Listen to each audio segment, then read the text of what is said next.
if you'd like to tear up the competition online in the fantasy realm of CS, where you don't have the pressures of having to actually compete online and fail like proper professional players do, then pick your team at Alpha Draft for CSGO contests. Much like Stewie2k, you can go for some risky picks, maybe some ill-advised gambles you just feel right about, show that ballsy swagger that you really think you can be the best and you can compete out there with the other top players on Alpha Draft, or don't. That's the end of the commercial. So, the fifth player for Cloud9 has been announced, and after much deliberation, after trying to get different players, about seeing all their options, about weighing up what they do in terms of coaches and all the rest of it, the player who's been announced as the fifth player who will complete their lineup is Stewie2k. Now, for anyone who only watches international competition, this is a player who previously was playing, a year ago or so, maybe not even a year ago, maybe more like, let's think, probably about 9 months, 10 months ago, was playing in ESEA Premier, which isn't even the top level. The top level is Invite, obviously. He played with a team called SKDC. And then more recently, he's been playing with Follow Esports, later known as Splice. And he's played a couple of LANs with those teams. Technically, one of the teams he played a LAN with Talked. So he's played 2 LANs, as we know, one with Talked, and which was, let me think, which LAN was that? That was the RGN. And he played Northern Arena with Splice most recently.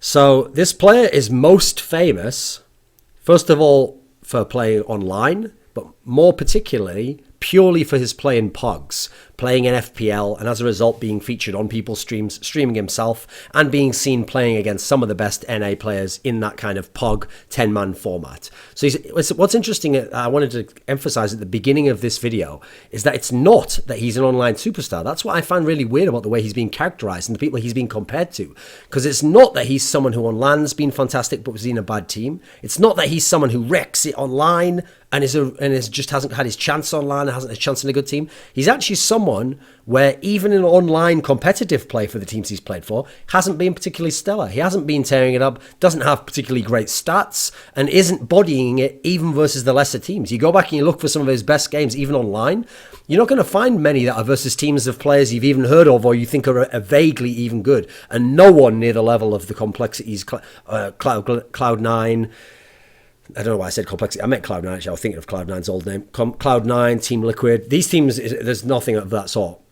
So he's actually only known for being the guy who wrecks the FPL games, which obviously have very little bearing, actually, on what happens in competitive play otherwise. You see that in FPL, Shroud's one of the best players in the entire world. Meanwhile, Olafmeister actually just seems worse than Shroud, put that way, playing against different players, and just seems like a good player. Just doesn't seem to have the same spark about him. So I'm not sure why people keep characterizing it as though Stewie's one of these guys who's just a monster online, he just hasn't proved it offline. It doesn't seem the case from what I've seen.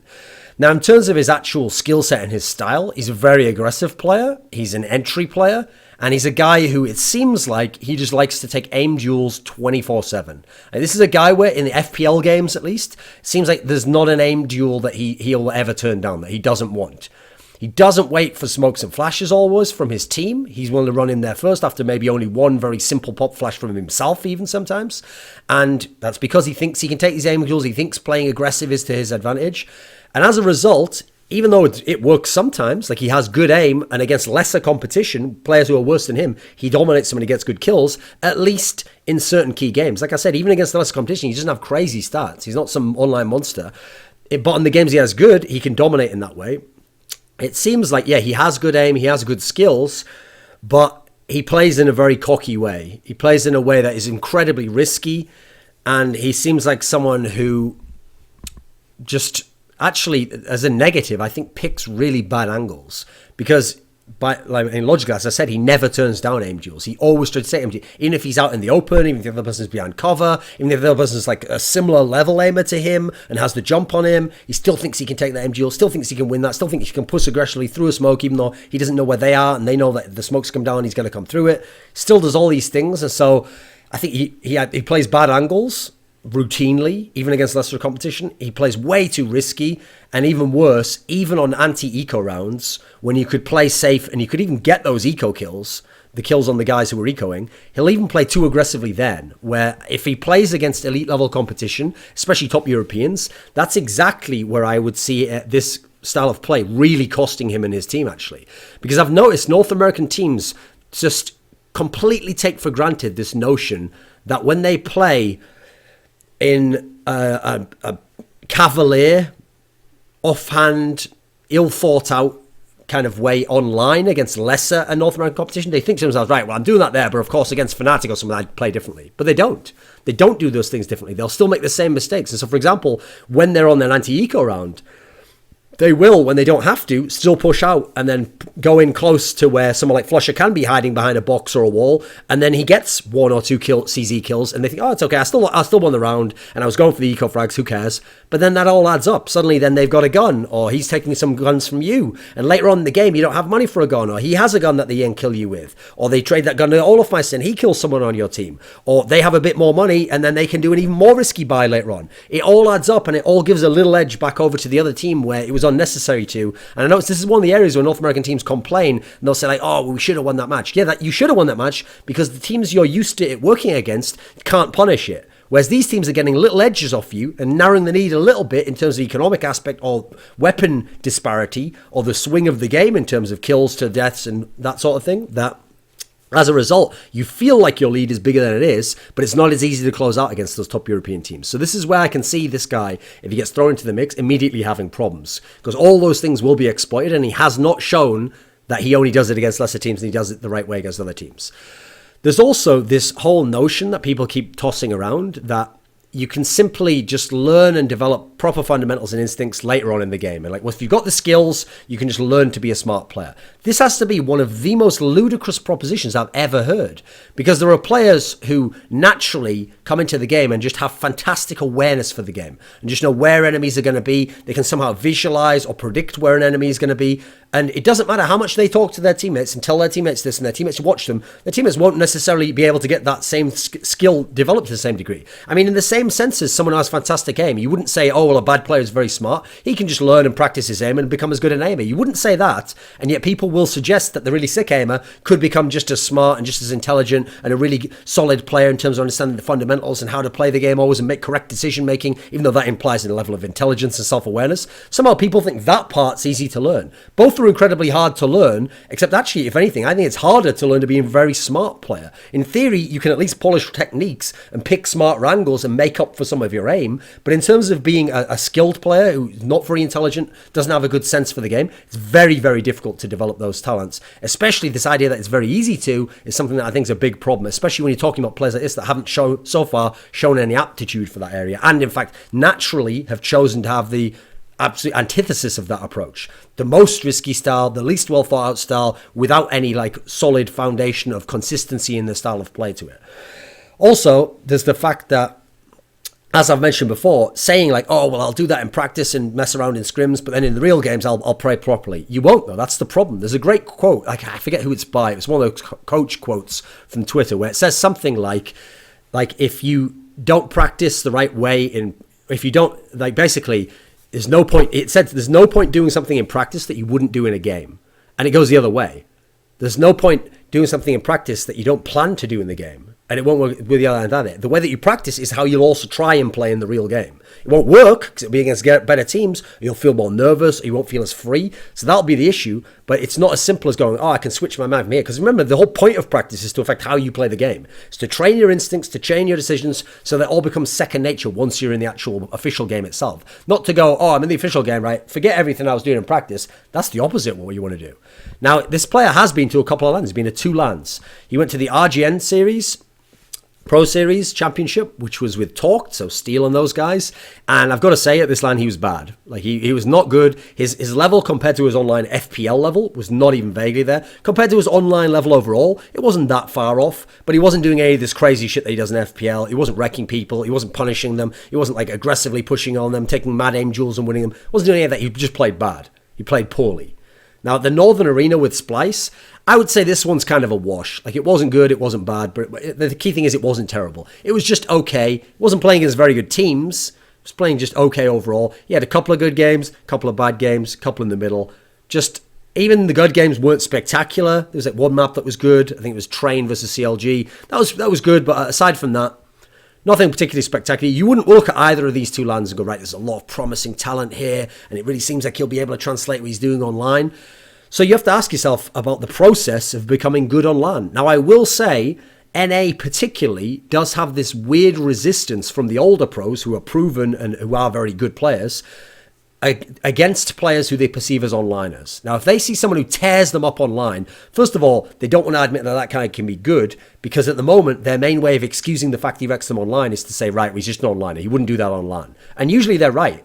But usually they're right because that guy, in most cases, initially just hasn't played enough LANs to get accustomed to that, to learn the different metagame of playing offline, to even learn how to play with lower ping. You actually can sometimes get advantages from playing with slightly higher ping. For example, almost anyone in NA can AWP online, because the little bit of lag from 30 to 60 to 70 ping means that that guy with the AK won't instantly 2-bullet headshot you, so you get a little bit more time to set your AWP shot up. On LAN, that guy will wreck you instantly, and so you won't be able to AWP as effectively. So actually, you can get some advantages from playing on higher ping.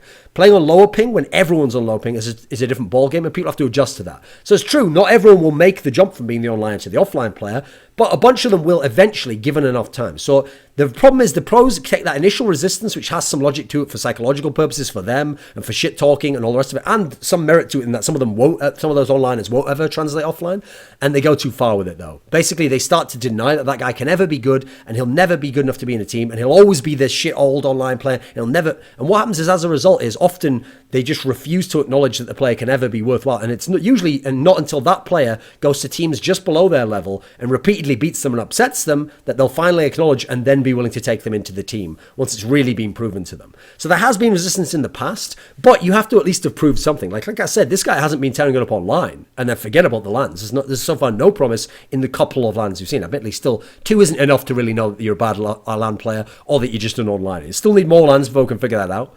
But there hasn't been any promise on the LAN play so far. That's the key thing to make. Now, in terms of development as a player, can this guy become really good? Now, right now, there's not really a whole lot to suggest that he can. Like, let's say, first and foremost, and this is an if, he gets over any LAN problems and he manages to learn how to translate what he does in FPL, just in terms of pure skill. Forget the decision making. He can do at least the skill, and he can take the shots and hit the shots on LAN. Now, in that world, he could be a decent NA pro. He would still be a player that has terrible decision making, doesn't play well within a team system, and doesn't have good risk-reward understanding of the game, and doesn't understand the principles, the fundamentals of the game, essentially. He still would be a player who wouldn't have that. So as a result, he wouldn't be a top player. He would just be a decent player at the pro level. Okay, that's one thing, and that already takes development right there. Can he become really good, though? At the moment, I don't really see why he would be, because he hasn't so far shown the mad skills that you'd even want from an extremely one-dimensional mad fragger type player. And the fact that he's shown such an extreme and one-dimensional style of play that famously won't work against players better than you and will actually get shut down and punished very hard, now this is a very concerning issue in terms of how far he can go in terms of becoming better. He is young, I'll give him that credit. He at least has time, and he hasn't played for a lot of years. That's another thing. So there's still, for those reasons, you can't rule out development. We just haven't seen any reasons to suggest he would develop more so far. Especially because I've never bought this idea that it's not until you get paid a salary or you're on a top team that you should start playing properly. You should start learning the right way to play the game. You should start developing a real style and consistency. No. Supposedly, if you're someone who believes in any of those concepts and thinks they have any value, you would be doing it already. You'd already want to be a good player and to be a better player and to complete and to play the game a more effective and efficient way. So the fact that you haven't is kind of alarming. Well, the person, all of a sudden, if you just gave them a sack of money, go, oh, now I really like to play it properly. Nah, I don't really buy that idea.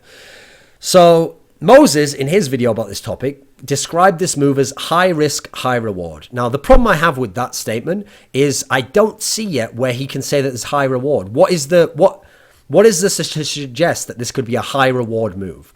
I would describe this as high risk, medium reward. If things go really well and many things happen, he at least develops some LAN game, then he develops how to play as well on LAN as he did online, and then he develops an online game and a LAN game that are really good in a team environment, not just FPL, and then if on top of that, he becomes a good player within the system that Cloud9 want to use, and then if he can play against elite level Europeans, all these things have to happen, and even then, we don't know that he'll be a really good player. So I think high reward is overselling it right now. We have no reason to suggest a high reward. Best case scenario, medium reward at the moment. At the moment, realistically, probably high risk, somewhat low reward right now is what we're probably looking at. He's someone who's shown no tactical aptitude whatsoever, seems to have also shown no self-awareness as a player because he hasn't improved any of these key areas where he was having issues and problems. He's improved a little bit over time, but he still seemed to show the same problems and seem to not understand what a bad duel is or what an inefficient players or an overly risky play that itself has high risk and low reward. Doesn't seem to understand those aspects. So as a result, at the moment, we don't have any of the seeds from which this potential would grow right now.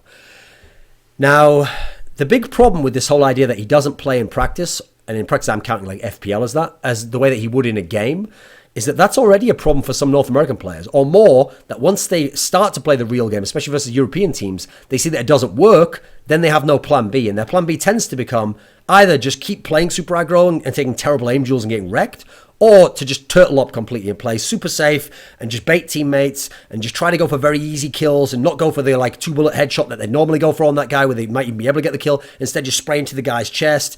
And when they do that sort of thing, that just makes them even less effective. And they're not good at playing that style anyway because they've never tried to play a safe style. So it makes them even worse, less efficient, less effective players. I mean, the best example ever is obviously Shroud. Because if you watch Shroud play in a stream, you watch him play with Cloud9 against NA teams, this guy's fantastic. He's like one of the best players in the world. He absolutely should be a top 10 player in the entire world in terms of skill and ability in the game, especially in FPL. He's fantastic there and on his stream. But you watch him against elite level European teams, and aside from a couple of LANs, so let me think, what have we got here?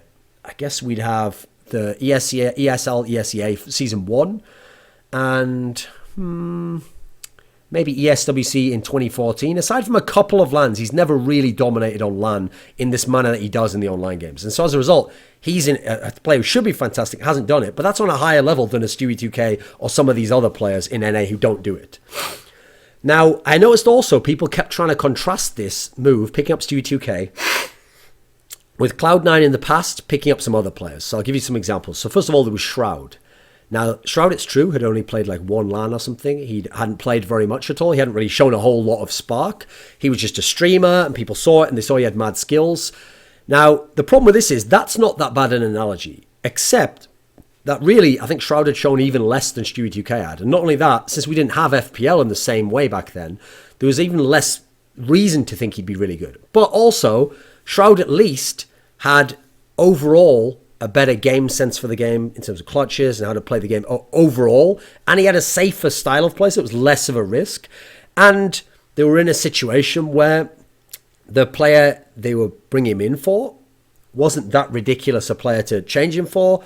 And then there's also the factor that he wasn't at all a cocky player as far as I know. He's a player who seemed reasonably humble and seemed like he'd be a good addition to the team lineup, whereas people suggest that Stewie2k, part of the reason he plays in this way is he's overly confident in some ways, or he thinks he's better than he is, which could be an issue. So it's not quite the same scenario, but at least that one's a little bit similar. They were both very unproven. Now, the fact that Shroud was unproven and they had no real merit to pick him up, but they picked him up and he turned out to be a good player, not amazing, but a good player, doesn't mean that this will be a good move. That doesn't follow. That's misunderstanding correlation with causation. The fact that the two things look similar doesn't mean that the results will be similar or that the same thing caused them and that they'll cause things to happen for Stewie2k as they happen with Shroud. Now, that's actually showing that Cloud9 took a gamble there, a weird gamble, and in this case, they were very lucky, and it paid off, actually, in a way we couldn't have expected.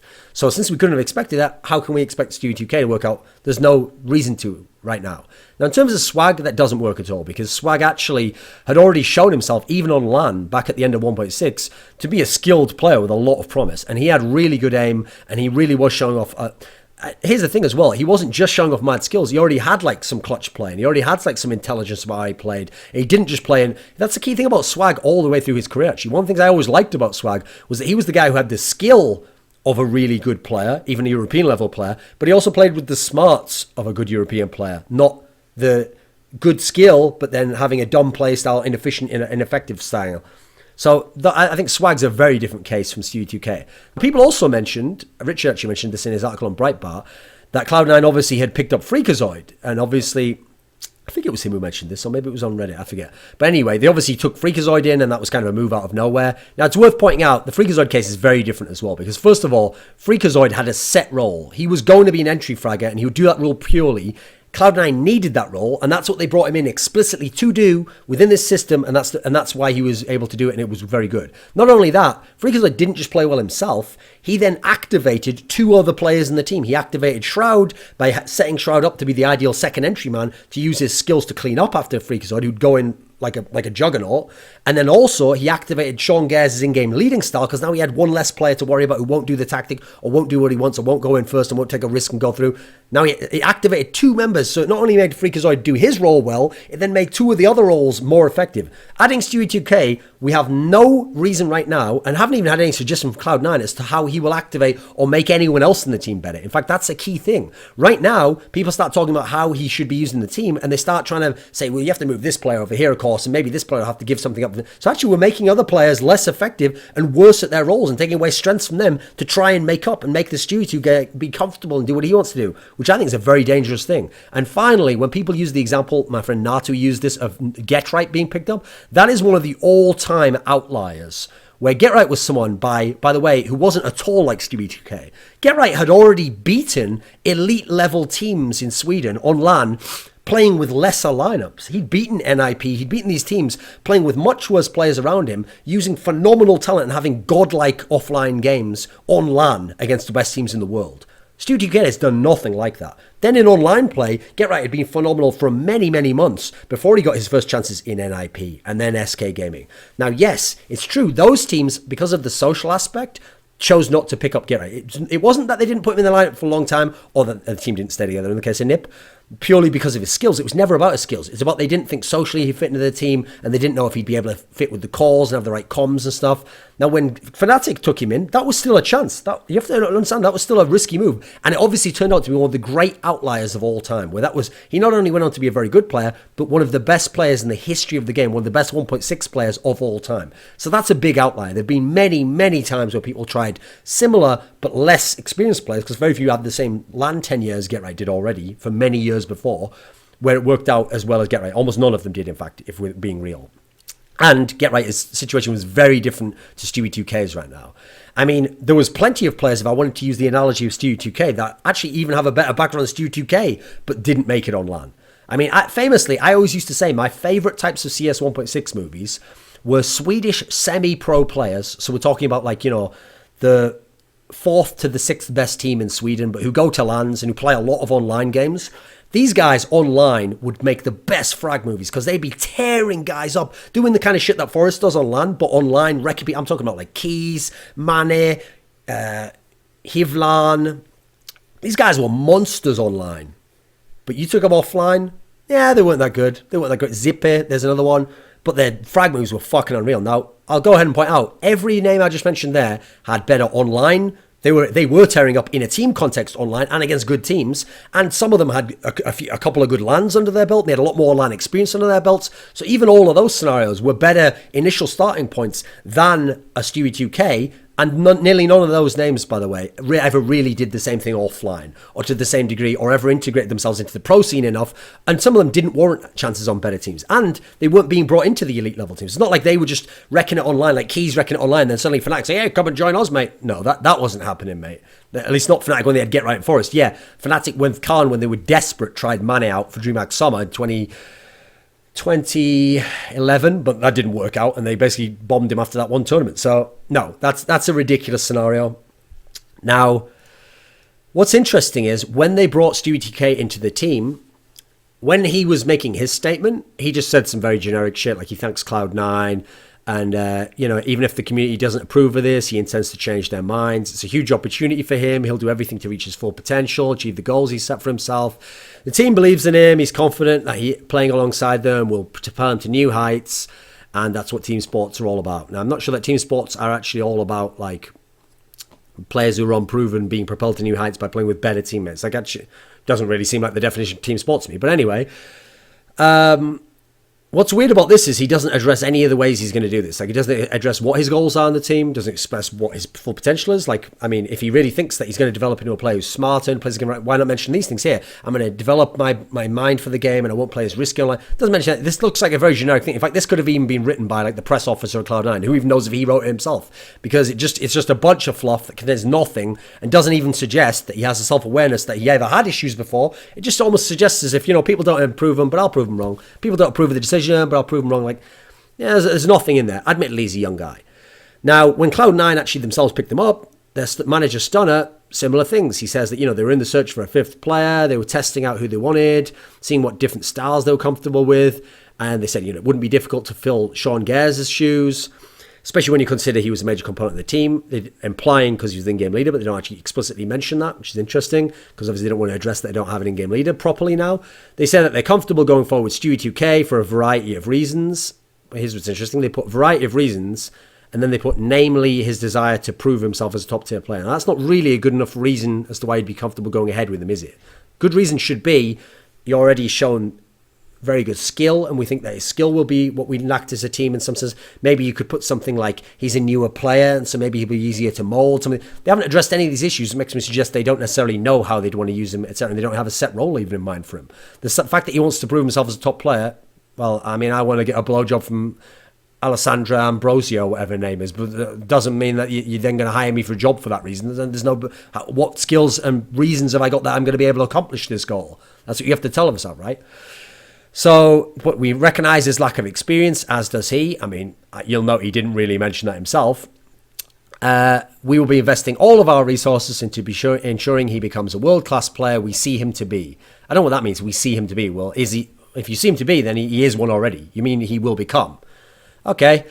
And they're currently working on securing a coach who they think will benefit our playing style. Again, no mention of what the playing style is. So now we're talking about Stewie2k in terms of joining Cloud9. So we have to talk about Cloud9 as well as just Stewie2k. So the problem that Cloud9 has in adding Stewie2k, before you talk about him as a player, is that they lack an in-game leader and a coach. They don't have a coach or a proper in-game leader. Apparently, people keep saying nothing will be the in-game leader. I mean, he's the only one that makes sense right now. And he's the one who did it when they had Swag, when it was at the... I think, was that RGN or was that iBad Power? Which was first? I think it was RGN, right? That was the second one, right? That they didn't have Sean Gares. I think that was the one. So presumably they'll keep using nothing, which to me is terrible. I think that's a terrible move. He's one of the people who's has had one of the worst tactical understandings of any skilled North American player in CS history for, let's say, the last 6 years. I mean, famously was the guy who constantly at the beginning of the rounds, even in official games sometimes, would be like, what am I doing again? What was my role? Oh, shit, I didn't know our eco and I've bought a Molotov. That sort of shit. Like, that's not good for an in-game leader. Now, obviously, who knows? Maybe there's a chance he can develop into this role, or he can get some sort of loose, puggy style, which they're going to play around that'll be effective. That could be the case, but I have no reason right now to suggest he'll be a good in-game leader. In fact, all signs point to he wouldn't be a good in-game leader, especially in the long term. Now, in terms of a coach, they don't have a coach right now, and the big problem right now is they don't know who they can get as a coach. Because unless Sean Gares changes the decision that supposedly he's made that he's not going to be the in-game coach for them, there is no obvious coach out there. Because the people you'd want to do either currently want to play or have already gone to other teams. Like, you'd want someone like Threat. Too late, he's in NIP and probably wouldn't want to go to North America anyway. So, essentially all they've done at the moment is they still lack an in-game leader, still lack a coach, and they've added an unproven player to their lineup. Now, one positive, they did get some aggression.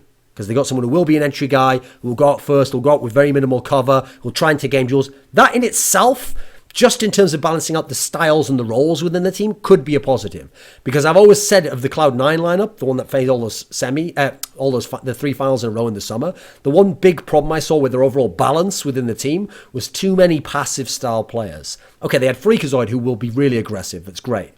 Shroud is only aggressive in as much as to activate himself off the kills that Freakazoid will present for him. Still quite a passive player. One of the most passive second entry guys in the entire world. Nothing kept wanting to play the lurker role and be in the 1v2 situation, so he wasn't aggressive enough as he could be, and as I have always wanted him to, and many Cloud9 members in the past have wanted him to play that role, and never committed himself to being the entry fragger properly for a long-term period. Sean Gares is the in-game leader and wasn't a great fragger anyway, so he can't go in and take crazy aim duels, and sometimes he would AWP. And then Skadoodle is not only an AWPer, but a bit more of a passive AWPer, a bit more of a static AWPer as well. So again, he's not taking crazy Guardian-type, entry-type frags or classic Titan era Kenny S entry frags. So you had too much passivity, you had too much passive nature to the team, lack of aggression. So at least Stewie can balance some of that out. That's a positive that I do see coming to the lineup. That also means, though, that you probably have to put him either entry, in which case, how does it work with Freakazoid? Okay, that could maybe work. Maybe him and Freakazoid together as a dual entry, maybe that adds an extra aggression that can activate what will be weaker tactics, but make them more aggressive on the front end. That could be good. I could see that being a positive. The biggest issue to me is, another way you could do it is you could move him to second entry instead of Shroud. And so he gets a bit of protection with Freakazoid, but he still gets to take some aim duels and the people backing him up. And it puts Shroud into more of a third man in, shocks, half entry, half cleanup / clutch type player, like shocks in very games late 2013. So I could actually see that being good for Shroud potentially in that role. I think he would be decent at that role. And I could see that working a little bit for the Stewie2k guy. Obviously, it's a lot of pressure on him, though, because if he messes up after Freakazoid, then there's 2 guys down and you haven't even gone in the sight yet necessarily with kills. So that could be dangerous in itself. My issue there is what I addressed before, which is when Moses was talking about it, he was talking about similar things, but immediately he's already taking roles away from other guys and he's taking strengths away from guys that we know are currently proven and giving things over to Stewie2k to make Stewie2k comfortable. Why are we making this guy comfortable? That's what I don't really understand. When you're an elite level team in North America, at least, which Cloud9 is within North America, not within the world scene, but within North America, they are one of the absolute best North American teams. They should be in a position with their money, resources, and opportunity that they offer to people to play for them. They should be able to get someone to do what they want, what they need. That's what they should be able to do. They shouldn't have to be getting a guy and then go, right, change everything else in the team to make this guy comfortable so he can even play better than he ever has before. That seems like ass backwards to me. You should be the ones, you know what the hole in your team is, and you fill that hole with someone who's appropriate to it. I don't like the idea of making concessions and compromises with the other players that are good and proven to make a player that's unproven comfortable. What if he's then comfortable but the others aren't as good and it's either a wash or the team's even worse? I don't like that setup. The idea that top teams should be taking massive risks, high risk for low to medium reward on players who are, they're hoping's a rare gem but isn't even proven to be a rare gem yet, is not one I like at all. To me, that should not be the function of the elite level teams. There's now so many teams in NA. There's going to be so many teams internally, and so many teams, top teams are picking up like lesser players and lesser teams and paying them good salaries, that I want those lesser teams to show us who the good players are by taking them in the lands, giving them proper salary and no excuses essentially not to play properly, and then we'll see who's good. And then we'll see in 6 months to a year if Kusta is good, if Stewie2k is really legit good, if Roka really is going to be one of the next great NA players, if Rush can keep it up and show himself to be a good player. We'll see how good these players are. Instead, we're not even doing that. We're just taking a mad risk and letting this Stewie2k guy skip about 3 or 4 levels and go bing right to the top level of the scene and get put in the most high pressure position and see if he sinks or swims. I hate that as a move. If he really has the talent, let the rest of the system, let the hierarchy and of the scene prove it, and then as he goes to those other teams, then yes, we might have to buy him out. That's a consideration, I'll admit that, but he'll prove himself there and then we'll know it's a good, then it won't be a risk anymore. Then it'll be a medium risk, high reward move then if we've shown it he's good and he's proven himself more. Now, another reason why I don't think this is a good move is because you look at all the other names out there they could have gotten. Now, admittedly, some of these names are going to be people where you might have to pay a lot of money for them. But in some of the cases, it'll be worth it for what you'd get. So, I'll go down the list. So, I think Cutler would have been a good pickup here. Someone who can do a bit of in-game leading. Someone who can also play one of the... When we're left with some of the more supportive / lurk-ish roles. Not full-on lurker, but we're not going entry, put it that way. He could have done this. Now, admittedly, buyout's going to be pretty big from CLG. Okay, there's a problem. But I think it might be worth it if it changes your whole team around and makes you a really top team. Another CLG player, Tarek. Here's someone who can be more aggressive, who can do a lot of different things in the team. Doesn't solve the in-game leader issue, but it gives you some more skill, and at least more proven skill than Stewie2k, certainly. I definitely would not categorize Tarek and Stewie2k in the same category, even though I don't think Tarek's ever fully transitioned his game offline against Europeans, at least. I think Roka would be a great one. Again, big buyout fee, and in fact, supposedly Cole won't even sell him, but he would be a wonderful pickup for this team. A lot of aggression, a lot of skill, shown off a lot more than someone like Stewie2k has so far, has even had LAN experience, and even against Europeans. Desi would be one. Admittedly, with Desi, I understand why people might be hesitant, because he seems very cocky and seems to have something of a chip on his shoulder and a bit of an attitude and also plays a very risky style. But listen, again, Desi is worlds above Stewie2k in terms of what he's shown us and the consistency he shows and his experience. Desi's played in a fucking major before.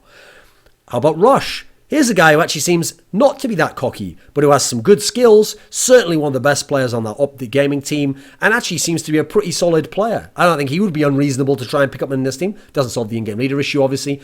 Fugly, if Team Liquid don't want him anymore, hey, here's a guy where he had his roles taken away from him in Team Liquid. He was playing the worst play of his career in Team Liquid after they brought in Hiko, after they had the Elige and Nitro combo doing the entry fragging.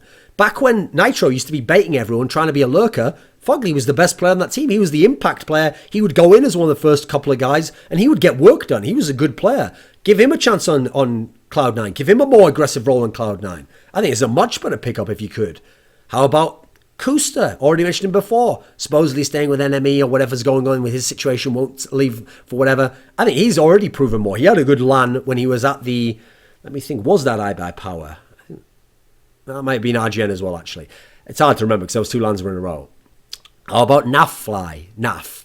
Okay, yeah. He is someone, again, who's young, and people have said, oh, maybe he's a bit cocky, or maybe he doesn't understand style of play. Much better LAN player than Stewie2k, though. Has already shown at a number of LANs some good performances, quite a versatile player in the skill set that he has, and someone who's willing to take aggressive peaks. He actually, the key thing I like about Nafly, actually, is he actually does play on LAN the way he plays online. Now, that doesn't always work. He didn't have the most efficient style, and he will over-peak with an AWP sometimes, but he actually will play a one-to-one style in that sense. Here's a crazy one for you. If you don't want to have to go with mad skill, but you want to just add in a stable player, how about Stanislaw? I don't think he's a very skilled player, but he uses good technique for his skill set, and he's just a stable player. He plays spots in an intelligent way. He's a good role player. He'll activate other people in that sense. I don't think that's an unreasonable pickup. Now, if we want to go beyond NA players, there's some obvious Europeans that you should have thrown a blank check at. Now, Pronax, you have to realize some of the NA teams did try to get Pronax, and they did try to get him to join as a coach or even as an in-game leader. Admittedly, supposedly he doesn't want to do that and he wants to make the Swedish line. Okay, fair enough. But I would seriously, if I was Cloud9, bearing in mind they've lost their in-game leader and they need someone who's a smart leader and who can read the game and understand how to play the game efficiently, I would literally have gone to Pronax with a blank check. Like, I'd say to him, listen, mate, with what buyouts are like now, and the fact that you fit exactly the role I want, and you have this crazy experience, and you've played with phenomenal players of all different levels, and you go back into 1.6, I'm not joking, mate. I'll literally pay you right now, because he doesn't have a buyout, I'll literally pay you a 100k signing fee. Sign for me, play for a year. If you don't like it, you got to live in NA for a year, earn a 6 salary, you get the 6 signing on fee. But if you like it and things are going well, we'll have a future together. One day you'll become the coach. You'll be a part of my organization. I would have literally made this guy the all-world offer, the incredible. I'd have given him the pitch of a lifetime and have this sick meeting and being like, you got to just take the meeting. I'll even pay you to do that for like a consulting fee or something. I'd have done whatever it took to get this guy on the team. It's not enough to just go, you want to go to NA? No, I don't. Oh, okay, well, I'll go check someone else then. You've got to go harder for them because this guy would have been exactly what you needed. Another one, Alu. Now again, Alu did have offers from NA teams. He didn't want to join in the end. But again, I'd have gone crazy trying to get this guy on the team. I'd offered big time money because he's a very consistent player. He's a very skilled player. He's a very confident player. He's a very experienced player now, even though it's only in a year. He's played a lot of top tournaments with top teams. Obviously made it deep in majors, beaten big teams. And his consistency and the fact he'd be playing against NA players a lot would mean he'd be even better than he was in NIP. So again, another player I'd have paid big money for. If we're going to take risks on people like Stewie2k, I know that if you'd have offered Pimp this spot on Cloud9 and the salary you get on Cloud9, he'd have taken this spot. I know he would have. So I know it wasn't offered to him. Now, I think Pimp is a much better player than Stewie2k. If you know the level Pimp was at this summer when he was in that Dignitas line, when he was a rifler, before he was an AWPer, this guy was a very skilled player. He was one of the best players in the world. Like, he was a top 15 player in the world at that point in time. He's a really good player. Much better than Stewie2k. Anyone who says he's toxic, etc., I mean, people can say that all they like. It's not the same level, though. Finally, God B. Either break the bank to get him as your coach or make him the in-game leader again. Supposedly, he wanted to be the in-game leader for a top team. Now, there are rumours he wanted to bring other people with him. I'd just say to him again, listen, again, like the Pronax scenario, but not quite as big. Listen, I'll pay you a lot of money. I'll pay you a mad salary to join, mate. Just do it. Like, we'll have you as an in-game leader even. You can play in the actual game. You don't have to be the coach because what you're going to bring to the game is so fantastic. So, to me, there are so mmany other options before I take the Stewie2k one. That doesn't matter if the Stewie2k option turns out to be some amazing move that works. They've so far given us no good reasons why it would work. There are no compelling pieces of evidence why it would at the moment. Therefore, right now, I would have to assume there's a very good chance he will not become some fantastic player. He will not become the player that will help Cloud9 become a better team, and they will not be as good a team as they were in the summer when they made those 3 finals in a row. So I don't think it's a good pickup, and I think I've pretty much outlined the reasons why.